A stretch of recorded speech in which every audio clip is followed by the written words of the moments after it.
مساء الخير يا جماعه. اغلبكم عارف ان بابايا مهندس ورؤى اختي برضه مهندسه. في الحقيقه ان بابا ورؤى اختي مقتنعين تماما ان الناس مقسومين نصين، نص مهندسين هنا فوق الطب كده، والنص التاني الناس العاديه بقى عامه الشعب. انا يوم الجمعه لقيت بابا داخل عليا بيصحيني انا ورؤى الساعه 11 الظهر، بيقول لنا اصحوا فوق قوموني فوقوا يلا علشان وقت التصليح جه. طيب تصليح ايه؟ ما احنا محتاجين نفهم، احنا صاحيين من النوم لسه مش مستوعبين، محتاجين نفهم تصليح ايه يا بابا. قوموا هتكتشفوا، هنكتشف قدام. الدولاب بتاعي يا جماعه جرار، ففي ضلفه منه باظت يعني اتخلعت من فتره، فخلاص شلتها ركنتها على جنب يعني الى ان بقى نجيب نجار او اي حد يصلحها. لقيت بابا متجه ناحيه الدولاب، مسك الضلفه شال الضلفه وحطها على الدولاب وهيبدا في تصليح الدولاب. فانا يعني استغربت بصراحه، الموقف استوقفني. قلت له بابا هو حضرتك بتعمل ايه؟ معلش. بص لي كده وقال لي انت شايفاني بعمل ايه؟ احنا ممكن نرن على نجار، اي نجار يجي لنا ويصلح الدولاب، يعني مش مستاهله، ما تتعبش نفسك. بص لي في عيني جامد قوي بكل قوه وحزم وقال لي هسالك سؤال واحد، انا ايه؟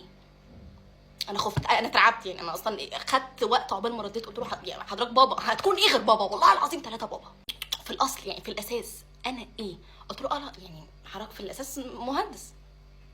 جاوبتي على نفسك، انا في الاساس مهندس. وجهه نظر مقنعه وجديره بالاحترام. اتفضل يا بابا حضرتك صلح الدولاب. مهندس هتتكلمي يعني؟ انت لسه هتتكلمي هتقولي بابا بالفعل ركب الضلفه 5 دقايق بالظبط، ولقيت الضلفه مقابلاني بالحضن نازله عليا، وانا قاعده بقى على السرير قدامها، ما هو الدولاب قدام السرير عندنا، نازله عليا كده بالحضن، خدتها لقفتها بقى، خرجت بالضلفه بقى، شلت الضلفه خرجت بيها في الصاله لبابا. قلت له بابا دي الضلفه اللي حضرتك صلحتها من 5 دقايق. قال لي احنا دلوقتي قدام مشكله كبيره. قلت له ايه هي بقى يا بابا؟ قال لي محتاجين، شوفوا بقى، محتاجين ننزل نشتري دولاب جديد.